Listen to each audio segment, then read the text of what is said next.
नमस्कार मित्रांनो, लग्नानंतर होईलच प्रेम या मालिकेच्या 26 एप्रिलच्या भागामध्ये आता मित्रांनो मानिनी म्हणत असते, पण मग काय करायचं? हे आता सगळं नुसतं असं बघतच राहायचं का? आणि म्हणते, देवा हे वादळ कधी थांबणार आहे कोणास ठाऊक. तर नंदिनी म्हणते, आई हे वादळ कधी थांबणार आहे ते नाही सांगू शकत, पण या वादळात ना आपल्या घराचा छप्पर उडणार नाही याची खात्री मी तुम्हाला नक्कीच देऊ शकते. कारण त्या दोघींच्या पुढे आम्ही उभा असू. या घरच्या सुना नंदिनी आणि काव्या असं म्हटल्यानंतर काव्यासुद्धा तिच्या हातामध्ये हात देते. तर काव्या म्हणते करेक्ट आणि म्हणते आणि आई हो सुनाबांना जेव्हा मुली बनवून त्यांच्या घरच्या काळजी घेतात ना, तेव्हा वसू आत्या आणि रम्याला सुद्धा कळेल की आम्ही कुठल्याही वादळाला झुळूक बनवू शकतो. आणि नंदिनी म्हणते आणि आमच्या घरावरती अशा वाईट नजर ठेवणाऱ्याला आम्ही असं सहजासहजी सोडणार नाही. आणि आता त्यांच्या असं बोलण्यामुळे सगळ्यांनाच धीर येतो. तर मानिनी म्हणते, खरंच बाई तुम्ही करून दाखवाल यावरती माझा विश्वास आहेच आहे. पण एक गोष्ट लक्षात ठेवा, आता तुम्हाला काळजी घ्यायची आहे. एवढं मात्र लक्षात ठेवा, 2 जीवांच्या आहात तुम्ही. तर तेव्हा मिथुन काका म्हणतो, म्हणजे वहिनी टोटल 4 जीव ना? आणि त्यानंतर मानिनी म्हणते, या सगळ्या घोळात ना नंदिनी तुझं अभिनंदन करायचं राहिलं. खूप खूप अभिनंदन तुझं. खरंच देवाने ना माझ्या म्हणजे इतकं अचानक सुख आणून टाकले ना की मला ना जरा भीतीच वाटते. आणि म्हणते नंदिनी तुझं खरंच कौतुक आहे ग.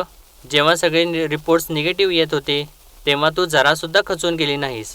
अवघड होतं त्या काळामध्ये असं राहणं. तर तेव्हा काव्या म्हणते, अहो माझी नंदिनी ताई होती म्हणून सगळं काही करू शकली, आणि तिच्या जागी मी असते तर देवा रे देवा. आणि त्यानंतर मानिनी परत म्हणते, खरंच ग तुझं कौतुक करावं तेवढं कमीच आहे. तर नंदिनी म्हणते, प्लीज असं काहीसुद्धा नाही आहे. आणि काव्याला म्हणते, आणि तू काव्या कशाला उगीच तर्क करतेस ग? ही वेळ चुकून तुझ्यावरती जर आली असती ना तर तू सुद्धा स्वतःला निभावून नेलं असतंस. आणि या सगळ्यामध्ये मी एकटी कुठं होते? तुम्ही सगळे होतात ना धीर द्यायला माझ्या पाठीशी. आणि जीवाकडे बघत म्हणते, आणि माझे पसारेवाला होते माझ्यासोबत प्रत्येक पावलावर. आणि तेव्हा तर जीवा मुद्दामूनच दुसरीकडे बघत असतो तर मानिनी जाऊन त्याला फटकाच मारते आणि म्हणते, अरे जीवा तुझं कौतुक करते ती. तेव्हा जेव्हा म्हणतो, माझं तुम्ही माझ्याबद्दल बोलताय का? आणि नाटक करत म्हणतो, नाही मला असं वाटलं की या सगळ्यामध्ये माझं काही क्रेडिटच नाही आहे. तर तेव्हा मानिनी परत एक फटका जेवाला मारते. तर तेव्हा जेव्हा म्हणतो, मारतेस काय म्हातारे? सून आली की मुलाला लगेच लांब केलंस का? देवा बघतोस ना रे तू माझ्यावर कसा जाच होतोय ते. तर मानिनी म्हणते, बाई माझे नखरे नुसते नखरे. अरे जेव्हा आता मोठा झालायस तू, बाबा होणार आहेस, बघ आत्ताच विचार कर काय ते, नाहीतर बाळ आणि तू एकाच वयाच्या आहात असं वाटेल. तर तेव्हा मिथुन काका म्हणतो, पण वहिनी मला तर वेगळीच शक्यता वाटते. तर पार्थ विचारतो काय? तर तेव्हा मिथुन काका म्हणतो, जाऊ देत बोलायला नको आता. तर मानिनी म्हणते, काय आता बाई बोलून टाका काय ते. तर मिथुन काका म्हणतो, मला तर असं वाटते ना वहिनी, या दोघींना जुळ झाला पाहिजे म्हणजे मजा येईल अजून. असं म्हटल्यानंतर या दोघीनंतर धक्काच बसतो आणि या दोघीसुद्धा म्हणतात, काय बोलताय? आणि काय म्हणते, अहो नको गरजच नाही आहे, ऑलरेडी आमच्या नशिबात जुळ्याचं दुखणं आलं आहे. तर मानिनी विचारते, जुळ्याचं दुखणं? तर तेव्हा नंदिनी म्हणते, अहो बरोबरच आहे ना, म्हणजे आमच्या डिलिव्हरीज आता पुढे मागे असतील, मग एकत्र ना 2 बाळं वाढवावी लागतील. एक रडलं तर दुसरं रडायला लागेल, एक हसलं तर दुसरं खदखदून हसायला लागेल, आणि सोपं नसणार आहे ते. तर तेव्हा जेव्हा म्हणतो, हो, आणि एकाला भूक लागली तर दुसरंही जेवायला मागेल. तर तेव्हा पार्थ म्हणतो, एखाद्याने फटकं खाल्ले तर दुसऱ्याला फटके खाल्ल्याचं फिलिंग येईल, असं म्हणून तो जीवाजवळ जातो. तर तेव्हा जेव्हा म्हणतो, अरे बडे भैया असं कसं विसरेन मी, असं म्हणून त्याला मिठी मारतो आणि म्हणतो, 6वी क ते 10वी ब पर्यंतचा प्रवास 5 वर्षांचा प्रवास आहे.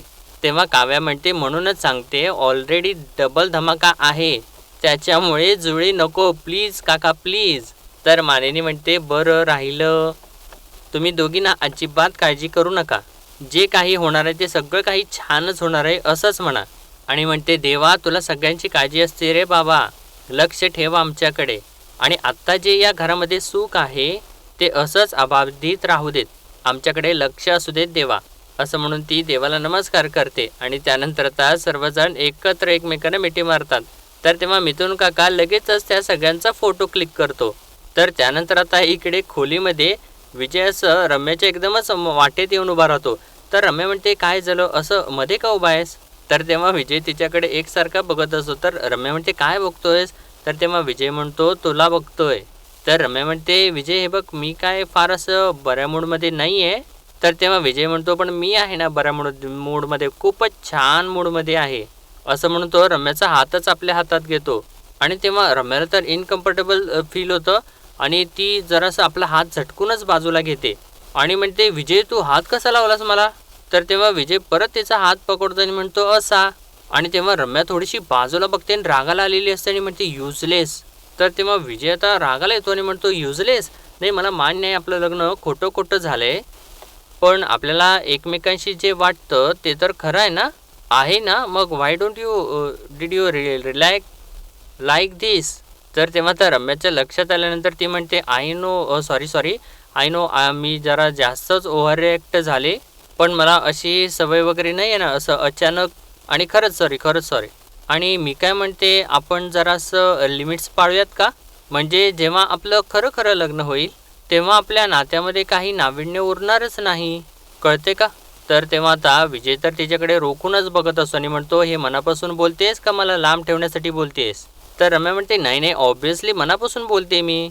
नाहीतर पार्थने जेव्हा तुला तो फेक ऑडिओ पाठवला होता आणि तू लग्न मोडायला तयार झाला होतास, तेव्हा मी का म्हणवलं असतं तुला, मला तुझ्याबद्दल वाटतं काहीतरी? तर तेव्हा विजय म्हणतो, ओके आणि मला तुझ्याबद्दल खूप काही वाटतं, कळतंय ना तुला? तर तेव्हा रम्या म्हणते, हो, पण आपण थांबूयात ना थोडा दिवस, शेवटी मी तुझीच आहे ना? तर विजय आता तयार होतो आणि म्हणतो ओके, आणि तो बाजूला जात असतो. तर तेव्हा रम्या आता मुद्दामून नाटक करते, म्हणते विजय एक काम कर ना, मला जर हे मंगळसूत्र काढायला मदत कर ना, मी केस बाजूला घेते किंवा तू केस बाजूला घे, असं ती बोलत असे. तर तेव्हा विजय म्हणतो, मंगळसूत्र का काढतेस तू? बघ ना किती छान दिसते तुझ्यावर. तर तेव्हा रम्या म्हणते, हो छान दिसते, पण मला अरे सवय नाही आहे, टोचतंय मला ते, आणि हे आपल्या खोट्या खोट्या लग्नाचं मंगळसूत्र आहे ना, तू जेव्हा मला खऱ्या खऱ्या लग्नात मंगळसूत्र घालशील ना, ते मंगळसूत्र असं मी कंटिन्यू रोज घालत जाईन, आत्ता काढते. तर विजय लगेचच ओके म्हणतो आणि तयार होतो आणि तिच्या गळ्यामधून ते मंगळसूत्र काढतो आणि हे रम्याच्या हातामध्ये देतो. तर तेव्हा रम्या चक्क ते मंगळसूत्र जोराने फेकूनच देते आणि ते बघितल्यानंतर आता विजयला तर खूप मोठा धक्का बसतो आणि तो आता मनातल्या मनात म्हणतो, रम्या होपफुली तू आता जे काही बोललेस ते खरं होऊ देत, नाहीतर, असं म्हणून तो खुन्नस देऊनच रम्याकडे बघत असतो. तर इकडे आता मित्रांनो वसू जी असते ती आशाताईकडे येते आणि ती म्हणते, अगं मेथीची भाजी कुठली निवडत बसली आहेस?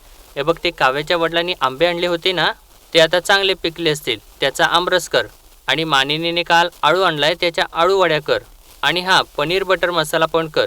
तर तेव्हा आशा त्याच्याकडेच बघत राहते. तर वसू म्हणते, तोंडाकडे काय बघतेस माझ्या? दुपारी रील बघत होतीस ना, रेस्टॉरंटसारखं पनीर बटर मसाला आता घरीच बनवा, मग बनव ना. आणि हे बघ, माझ्या जावयाला व्यवस्थित जेवायला आवडतं, त्यामुळे असं एरवी ते फुलक्यानं असं वरून तूप दाखवतेस ना, तसं दाखवू नकोस, व्यवस्थित तूप लाव आणि घरचं तूप वापर, कळलं का? त्या मर्तोगड्या नंदिनीसाठी असं घाणेरडं बेचव जेवण करतेस ना, तसं करू नकोस. विजयरावांना चांगलं चुंगलं खायला आवडतं, त्यामुळे सगळं काही व्यवस्थित कर आणि मी सांगितलंय तेच कर. तर आशाताई म्हणते, अजून काय? तर वसू म्हणते, इथं काय जोक सांगते मी तुला? तर तेव्हा आशाताई म्हणते, तसं नाही वसूताई, पण बाकीच्या लोकांना पण आवडतं का नाही ते बघावं लागेल ना, कारण त्यांच्यासाठी पण जेवण बनवायचं आहे ना. तर वसू म्हणते, तू जास्त तोंड चालवू नकोस हा, तुला जेवढं सांगितलंय ना तेवढंच कर.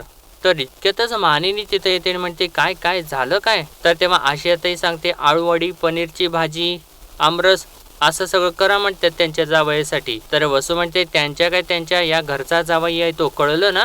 तर मानिनी म्हणते, आशा तू जा, तू बाहेर जा, मी बघते पटकन, असं त्याने सांगितल्यानंतर आता आशाताई बाहेर जाते आणि मानिनी आता वसूला विचारते, काय झालं, कशाला एवढी चिडचिड करताय? तर वसू म्हणते, चिडचिड करू नको तर काय करू, अगं घरचा जावई पहिल्यांदा घरी आलाय, तर त्याच्या आवडीनिवडीचा स्वयंपाक नको करायला? तर मानिनी म्हणते, सॉरी वसूताई, जरा स्पष्टच बोलते, घरच्या जावयाचे लाड ना तेव्हा करतात जेव्हा ना जावई पाहुणचारासाठी घरी येतो, घर जावयाला कशाला वेगळी ट्रीटमेंट द्यायची आहे? त्यामुळे या घरामध्ये सगळ्यांसाठी जो स्वयंपाक होईल तोच त्याच्यासाठी सुद्धा होईल. हां, आता लग्न करून दोघं आज आलेत तर रम्या आणि विजयरावांसाठी काहीतरी गोड करते, मी स्वतः करते गोड, पण तुम्ही खाऊ नका, तुम्हाला शुगर आहे ना? तर वसू चिडते आणि म्हणते, माझी शुगर बरोबर लक्षात असते तुझ्या, नाही का? पण याआधी या घरामध्ये काय झालं हे बरोबर विसरले असेल. ही घराबाहेर गेलेली काव्या जेव्हा घरी आली तेव्हा मटण करू का चिकन करू असं म्हणत तू आणि विक्रम नाचला होतात, आणि ती नंदिनी ती जेव्हा घरी परत आली तेव्हा तर काय गावजेवण घालायचं तेवढं बाकी ठेवलं होतं. पण दोन्ही वेळेला माझ्या आणि रम्याच्या आवडीनिवडी काय आहेत याचा विचारसुद्धा मनात आला नाही ना तुमच्या? आणि म्हणते राहू दे ग मानेनी, आमचा विचार नाही कधी केला आणि त्या विजयचा काय करणार आहे?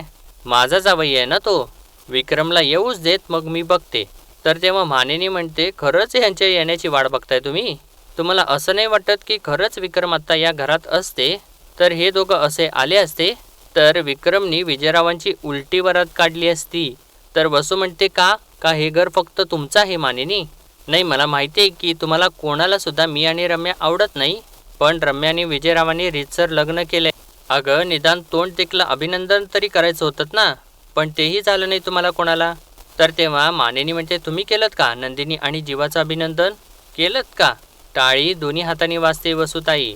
विजयराव स्वभावाने चांगले आहेत असं मलाही वाटत होतं, पण आज जे त्यांनी काही केलंय त्यावरून ना मलाही आता असं वाटेनासे झालेलं आहे. शिवाय विजयराव आणि पार्थ या दोघांचं सुद्धा एकमेकांशिवाय जमत नाही आणि रम्यालाही विजयराव आवडत नाहीत. आणि तरीही मी काही नाही बोलले ना, आणि बोलणार सुद्धा नाही. पण एक सांगते, माझ्या दोन्ही सुना गरोदर आहेत, त्यामुळे या घरातलं वातावरण चांगलं, सुखी आणि आनंदी असलं पाहिजे. जर का रम्या आणि विजयने काही कुरघोडी केली आणि त्यामुळे माझ्या सुनांना आणि त्यांच्या होणाऱ्या बाळांना काही त्रास झाला ना, तर मग मी काय करीन हे तुम्हाला वेगळं काही सांगायला नको. तर तेव्हा वसू विचारते ही वॉर्निंग आहे का विनंती? तर तेव्हा मानेनी म्हणते तुम्हाला जे काही समजायचे ते समजावं. तसंही वसुताई काही वॉर्निंग असेल, विनंती असेल तरी तुम्ही त्याला जुमानत नाही हे तर मला माहितीच आहे ना. पण आत्ता जे सांगते ते लक्षात ठेवा आणि तुमच्या जावयाला सुद्धा सांगा. सॉरी घर जावयाला नक्की सांगा. असं म्हणून बाहेर आता ती ओरडत जाते, आशा मेथीचीच भाजी कर ग. आणि तेव्हा वसूच्या तर तोंडात चपराक झाल्यासारखंच ती बसते आणि म्हणते विनंती आणि वॉर्निंग हवं ते समजा काय. आणि म्हणते म्हणजे मानेनी नक्की घाबरले माझ्या जावयाला, असं म्हणून ते हसत असे आणि म्हणते आता खरी गंमत येणार आहे. येस. आणि इकडे मित्रांनो आता खोलीमध्ये काव्या ते म्हणजे पार्थने जे बाळाचा फोटो भिंतीवरती लावलेला असतो ते नंदिनीला दाखवते. तर तेव्हा नंदिनी म्हणते अरे वा किती गोड आहे, मस्तच, आणि हे फक्त पार्थच करू शकतात. तर तेव्हा काव्या म्हणते असं काही नाही आहे, असं काही सुद्धा नाही, जेव्हा काय काय करू शकतो हे तुला चांगलंच माहिती आहे. आणि असं म्हटल्यानंतर नंदिनी तर हसूच लागते आणि म्हणते हो हे खरं आहे, जेव्हा म्हणजे डोहाळ लागण्याआधीच डोहाळा पुरवणारा नवरा आहे. आणि तुला सांगू काल रात्रीनं त्यांनी डेट प्लॅन केली होती आणि मला वडापाव खाऊ घातला, तेव्हापासून ना मला सारखा वडापावच खावासा वाटतोय. तर तेव्हा काव्या म्हणते क्या बात आहे ताई, तू तर सॉलिडच निघालीस ग. माझी प्रेग्नन्सी न्यूज आधी कळली आहे पण डोहाळे तुझे आधी सुरू झाले. तर नंदिनी म्हणते म्हणजे अगं प्रत्येकाची प्रेग्नन्सी वेगवेगळी असते असं आई म्हणायची. आणि तुला आठवतं लहानपणी आपण आजोळी जायचो, ती आमराई आणि आजोबांनी सगळी सारख्याच कुळाची आंब्याची झाडं लावली होती, पण प्रत्येक झाडाचा बहर वेगळा होता. तेव्हा काव्य म्हणते हो ताई, तुला आठवते आपल्या आईने एक झाड लावलं होतं आणि त्या झाडाला सगळ्यात आधी कैऱ्या यायच्या आणि आपल्या दोघींचं एक फेवरेट झाड होतं आठवते, त्या झाडाला सगळ्यात शेवटी फळ लागायचं पण काय रसाळ फळ असायचं नाही. तर नंदिनी म्हणते हो, आणि मला वाटतं आपलंही तसंच असतं. म्हणजे बघ ना प्रत्येकीला एकसारखा पाऊस, वारा, ऊन, माती सगळं मिळालं तरीसुद्धा पोर हातात येईपर्यंतचा प्रत्येक बाईचा प्रवास वेगळाच असतो. बाळ येण्यासाठी मी इतकी अधीर झाली आहे ना की मला वाटते की माझं बाळसुद्धा बहुतेक लवकर येणार आहे.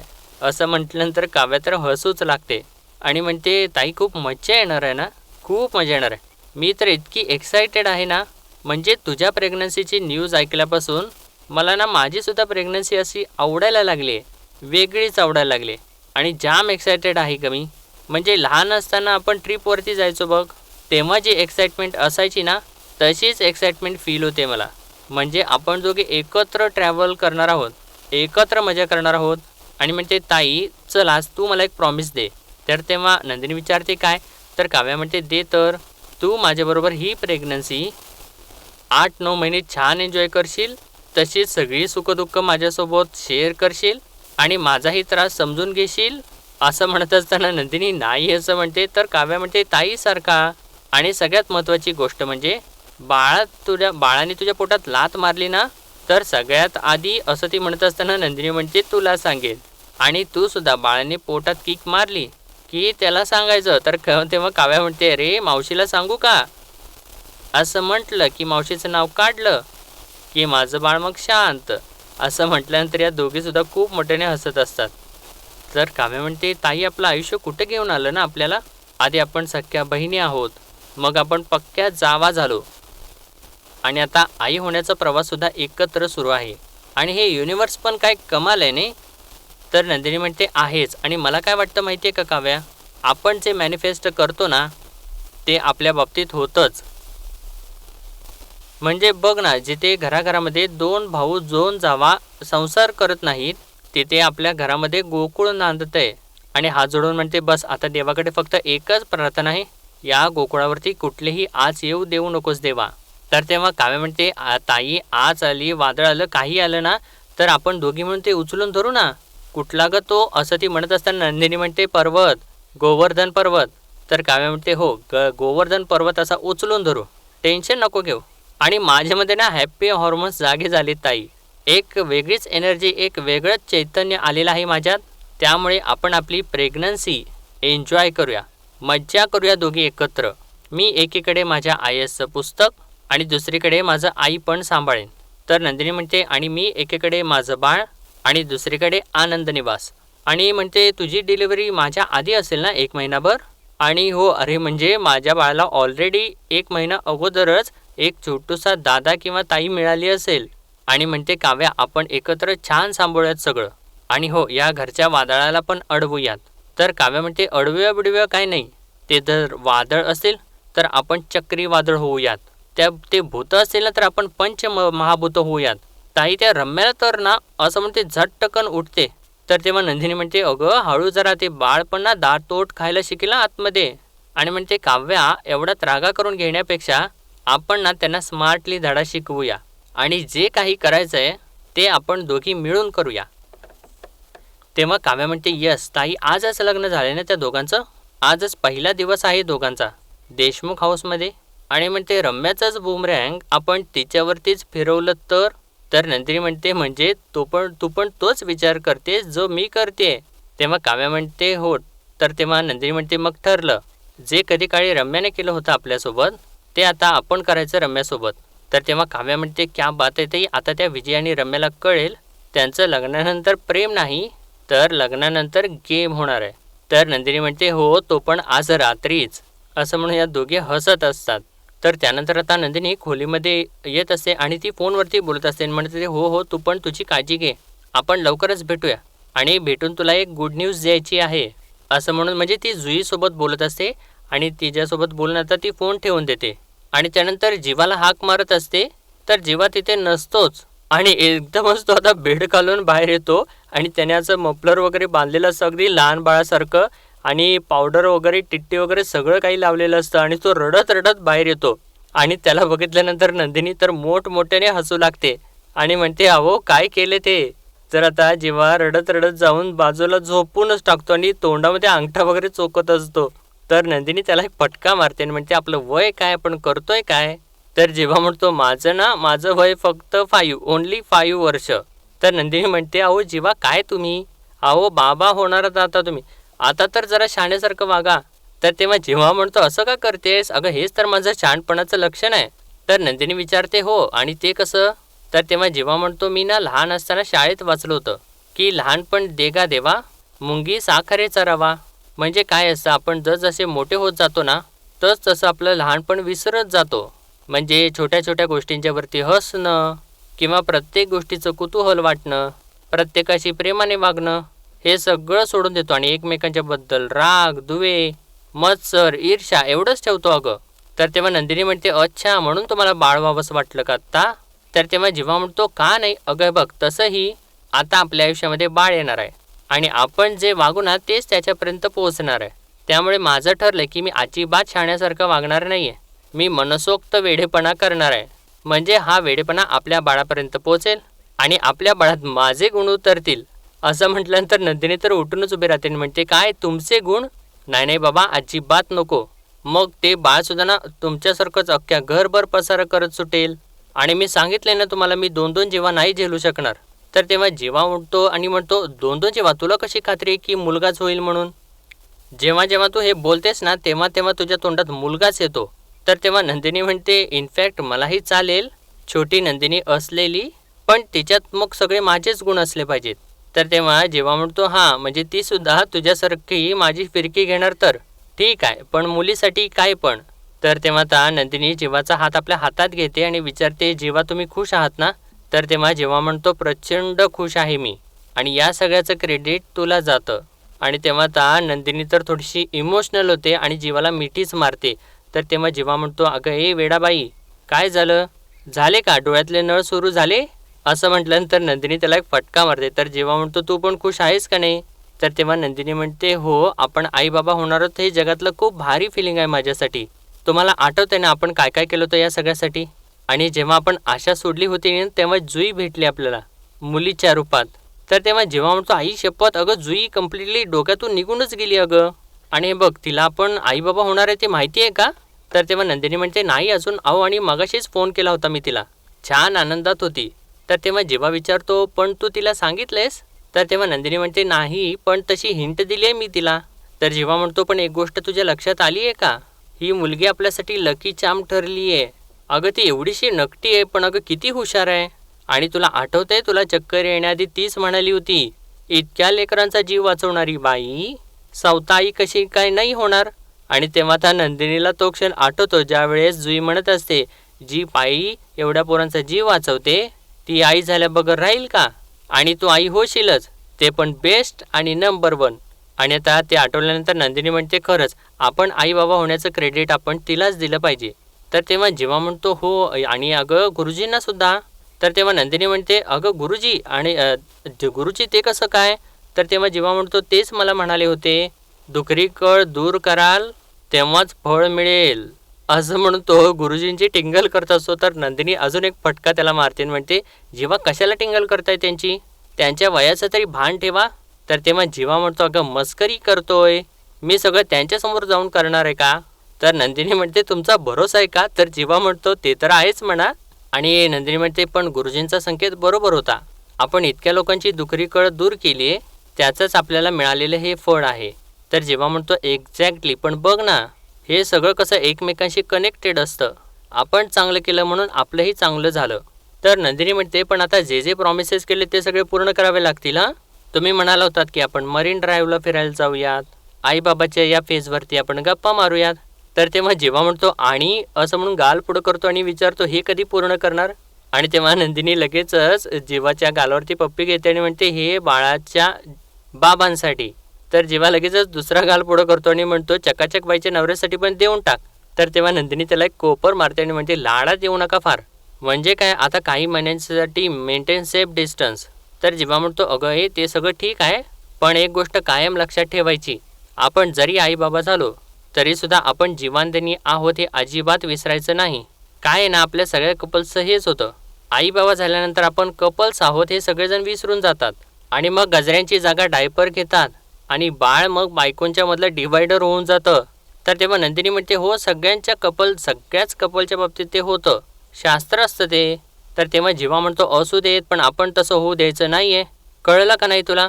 आपण बाळाच्या सोबतीने आपले मुवमेंटसुद्धा जगायचेत असं सर्व काही तो बोलत असतो. आणि इतक्यातच काव्य तिथं आलेली असते आणि ती जीवाकडं बघून ती डोळेच मोठे करते, कारण जीवाला अजून तशी ती पावडर टिट्टी वगैरे सगळं तसंच असतं आणि ती हसत असते. तर नंदिनी म्हणत असते, अहो हो पण बाळ तरी येऊ देत अगोदर. तर तेव्हा काव्य एकदमच बाळासारखा आवाज काढते आणि म्हणते, आई बाबा आत येऊ का? तर तेव्हा जेव्हा आता म्हणतो, अरे बापरे आता हे कुठलं नवीन बाळ? असं म्हणल्यानंतर आता काव्य तर हसत हसत आतमध्ये येते आणि जीवाकडे बघून म्हणते, काय बाळाला टीट लावायची प्रॅक्टिस करताय की काय? तर तेव्हा जेव्हा म्हणतो, नाही ग अगं ती सकाळपासून माझी नजर काढते. असं म्हटल्यानंतर नंदिनी तर त्याला अजून एक फटका मारते आणि एकदमच काव्याला म्हणते, काव्या ते जाऊ दे, तू सांग मला आपल्या प्लॅनचं कुठंपर्यंत आलंय? तर तेव्हा काव्या एकदमच हळू बोलू लागते, म्हणते तयारी सुरू झाली, आता आपण पटापट पंक्ती उठवूयात. आणि तेव्हा जीवात एकदमच त्याच्या जवळ येतो आणि हळूच बोलतो, टाईम प्लीज. आणि या दोघीसुद्धा दचकतात आता. तर तेव्हा काव्या म्हणते, काय रे? तर तेव्हा जीवा विचारतो, पोहे काय, पंक्ती काय? आपली चाइल्ड ट्रॅफिकिंगची केस आत्ताच संपली आहे, तुम्ही कुठल्या नवीन विषयांवरती आहात का?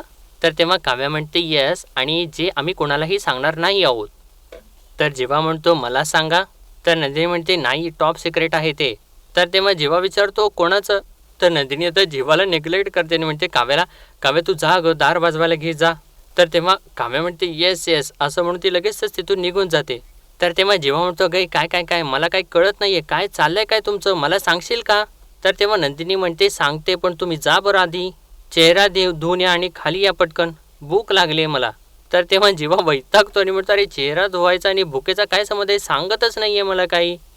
तर तेव्हा नंदिनी हसते. तर त्यानंतर आता काव्या इकडे रम्याच्या खोलीकडे जाते आणि दरवाजा वाजवू लागते आणि म्हणते रम्या, अगं रम्या. तर तेव्हा रम्या पुस्तक वाचत बसलेली असते आणि विजयला म्हणते रे विजय बघ ना जरा, आवाज येतोय ना तुला? तर तेव्हा विजय हो असं म्हणतो आणि जाऊन दरवाजा उघडतो. तर तेव्हा काव्या लगेच हाय असं म्हणून आतमध्ये शिरते आणि म्हणते सॉरी मी तुम्हाला डिस्टर्ब केलं, पण डोंट वरी हा विजयराव, रम्याने मला आणि पार्थला जितक्या वेळा डिस्टर्ब केलं ना तितकं डिस्टर्ब नाही करणार मी तुम्हाला, असं म्हणून ती हसत असते आणि म्हणते द्या टाळी. तर तेव्हा ते दोघं तर तोंड लटकूनच बसलेले असतात आणि म्हणते आता काव्य नाही का राहिलं मग.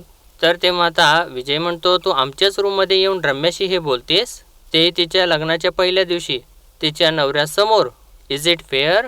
तर तेव्हा काव्य त्याला म्हणते पॉझेसिव्ह, वा, पण मग तिच्याच लग्नाच्या दिवशी तिच्याच नवऱ्यासमोर तिच्या गळ्यामध्ये मंगळसूत्र नाहीये. आणि असं म्हटल्यानंतर आता रम्या तर आपल्या गळ्यालाच हात लावते आणि तिच्या तेव्हा लक्षात येतं आणि काव्यात विचारते ते चालतं का? तर विजयची आता बोलतीच बंद होते मित्रांनो. आणि आजचा भाग इथेच संपतो आणि पुढील भागामध्ये आपण पाहणार आहोत काव्य आता सगळ्यांना सांगत असते रम्याने खरंच लग्न केलंय का ती नाटक करते हे आत्ता कळेल, असं म्हणून ती आता 2 मोठे हार घेऊन येते आणि रम्याला म्हणते रम्या आम्ही कोणीच नव्हतो तुझं लग्न बघायला, म्हणून पुन्हा एकदा रीतसर होऊन जाऊ देत. आणि त्यानंतर नंदिनी अक्षता घेऊन येते आणि म्हणते मी अक्षता आणल्या आहेत. तर जीवा म्हणतो मी मंगलाष्टका म्हणणार आहे. तर पार्थ म्हणतो मी तर मंगळसूत्र सुद्धा आणले. आणि असं म्हटल्यानंतर तर रम्याला आता खूप मोठा धक्काच बसतो मित्रांनो. आणि रम्या आता धक्क्याने मागे सरकत असते आणि तेव्हा विजय तिला सावरतो. आणि मित्रांनो या सगळ्यांनी मिळून जबरदस्त डाव आखलेला असतो आणि आता बरोबर रम्या तोंडावर पडते का काय असंच इथं दिसत आहे. तर मित्रांनो आजच्यापुरतं एवढंच आणि भेटूया परत उद्याच्या भागामध्ये. तोपर्यंत आपल्या व्हिडिओला लाईक शेअर आणि सबस्क्राईब नक्कीच करा. धन्यवाद.